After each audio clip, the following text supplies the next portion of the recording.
Terkait dengan kado awal tahun ya, BBM non subsidi itu turun ya, rata-rata masyarakat bersyukur gitu, tapi banyak juga yang meminta kalau bisa diturunkan lagi begitu ya. Baik, pemirsa, perekonomian dunia di tahun ini diprediksi akan menghadapi ancaman resesi di berbagai negara.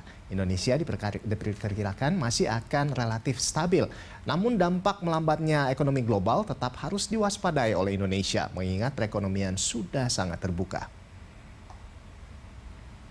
2023 akan menjadi tahun yang sulit bagi perekonomian. Sentimen global termasuk lonjakan inflasi, pengetatan kebijakan moneter, hingga ketegangan geopolitik menyeret kinerja perekonomian dunia. Negara maju seperti Amerika Serikat dan Eropa harus bersiap menghadapi resesi. Sedangkan Inggris ini diprediksi akan mengalami resesi yang berkepanjangan. Namun apa itu resesi?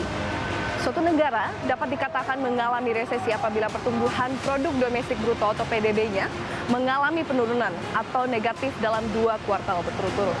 Lalu apa sih penyebab dari resesi ekonomi 2023? Yang pertama adalah kenaikan laju inflasi dunia. Kemudian kenaikan tingkat suku bunga dari Bank Sentral, dan yang menjadi faktor utama adalah pandemi COVID-19 yang melanda dunia dalam 2 tahun belakangan. Ditambah dengan perang Rusia dan Ukraina yang menyebabkan kenaikan harga pangan dan energi. Lalu bagaimana dampak dari resesi ekonomi ini? Tentu yang terdampak adalah permintaan produksi ekspor menjadi menurun. Kemudian melemahnya daya tukar rupiah, dan juga menurunnya daya beli masyarakat yang kemudian berimbas kepada perusahaan-perusahaan yang mengurangi kapasitas produksi, bahkan memangkas jumlah karyawan dengan melakukan pemutusan hubungan kerja atau PHK besar-besaran, yang dimana ini tentu akan meningkatkan jumlah pengangguran yang ada di Indonesia.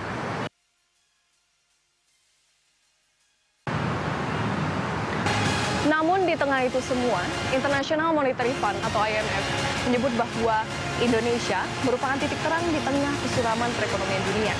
Hal ini dikarenakan pertumbuhan PDB Indonesia mencapai sebesar 5,72% year on year dalam kuartal ketiga tahun 2022. Namun, diperkirakan memang pada tahun ini perekonomian nasional mengalami perlambatan, sehingga kita tetap harus waspada. Saat ini saya akan mengajak Anda untuk melihat bagaimana awareness masyarakat Indonesia terhadap bahaya resesi dan sebaiknya apa yang dilakukan sebagai mitigasi. Saya dari teman saya juga dari internet juga banyak yang ngasih berita-berita yang kayak gitu. Katanya 2023 tuh bakalan gini-gini gitu.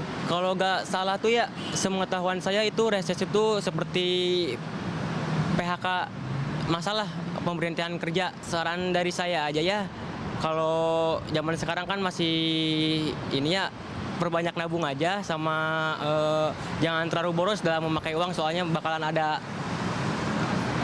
ancaman di tahun 2023. Mungkin tahu jelas sih enggak ya, tapi ya kira-kira pasti tahu. Seperti apa sih resesi itu? Kayak mungkin nilai uang kita akan meningkat jauh, udah gitu kemampuan membeli kita akan berkurang jauh ya.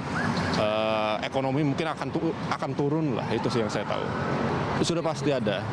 Jadi sekarang kalau saya sih ada beli emas, ada beli saham, sama yang pasti tabungan saya tingkatkan lagi lah. Jadi yang tadinya pengeluaran saya beberapa persen lebih banyak, sekarang saya turunin supaya tabungan saya jauh lebih banyak.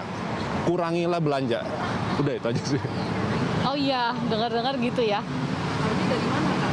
Dari banyak berita, info, news, pemburukan ekonomi ya, penurunan daya beli masyarakat, inflasi, ya seperti itulah kurang lebih.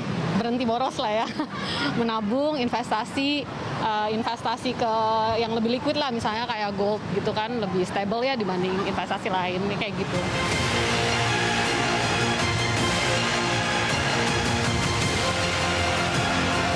Ada banyak cara untuk menghadapi resesi ekonomi, yaitu jangan panik dan berbelanjalah secara rutin seperti biasa sesuai dengan kebutuhan.